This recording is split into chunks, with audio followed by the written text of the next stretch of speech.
On a sweltering summer morning in 1892, one of the most gruesome crimes in American history unfolded inside a quiet Massachusetts home. Two people lay brutally hacked to death with an axe, and standing at the center of suspicion was their own daughter. But did Lizzie Borden really kill her parents? Or has history accused an innocent woman for over a century? Fall River, Massachusetts, August 4th, 1892. The Borden family lived in a modest yet respectable home on 2nd Street. It was a town torn between old Puritan traditions and the new wealth of the Industrial Revolution. The Bordens themselves were well off, but their home was tense and divided. Andrew Borden, the strict and frugal father, ruled the house with iron discipline. His second wife, Abby, was disliked by Lizzie and her sister Emma, who resented her as a stepmother. Behind the walls of that house, resentment simmered, until the morning it boiled over into one of America's most shocking murders. That morning began like any other. Andrew left early for business, while Abby tended to housework.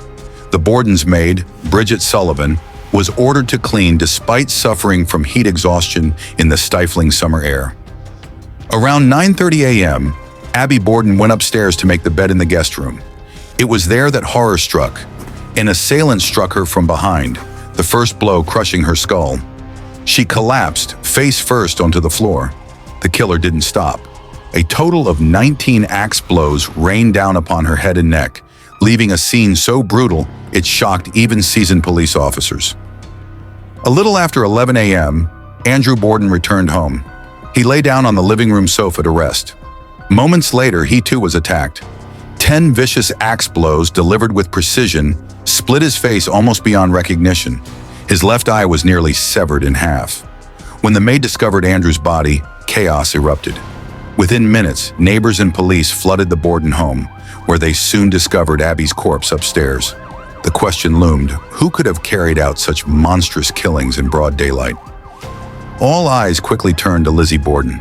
She was 32 years old, unmarried, and still living at home. Witnesses noted her strange behavior. She claimed she was in the barn during the murders, but investigators found no evidence to support her alibi. She reported seeing her stepmother shortly before Abby was discovered dead. Yet the timeline made little sense. Adding fuel to suspicion, police found a dress Lizzie had burned after the murders. She explained it had been stained with paint. But many wondered, was it blood? The investigation itself was riddled with flaws. Officers mishandled evidence, allowed neighbors to trample through the crime scene, and failed to test the suspected murder weapon properly.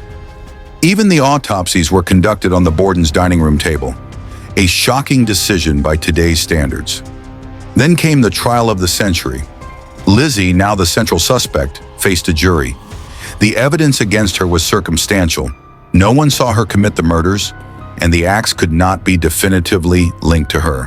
Her wealthy friends and supporters rallied around her, hiring the best lawyers. In a stunning verdict, Lizzie Borden was acquitted. Yet the public was not convinced. The nursery rhyme, infamous to this day, was born. Lizzie Borden took an axe and gave her mother 40 whacks. When she saw what she had done, she gave her father 41. Even though Abby received 19 blows and Andrew 10, the rhyme cemented Lizzie's guilt in the public imagination forever. Lizzie Borden lived out the rest of her life in Fall River, shunned by many but never again facing trial. She died in 1927, still cloaked in suspicion. But the question remains, more than a century later, did Lizzie really kill her father and a stepmother in that locked house on 2nd Street? Or was she the victim of a botched investigation in a society eager to brand a woman as a killer?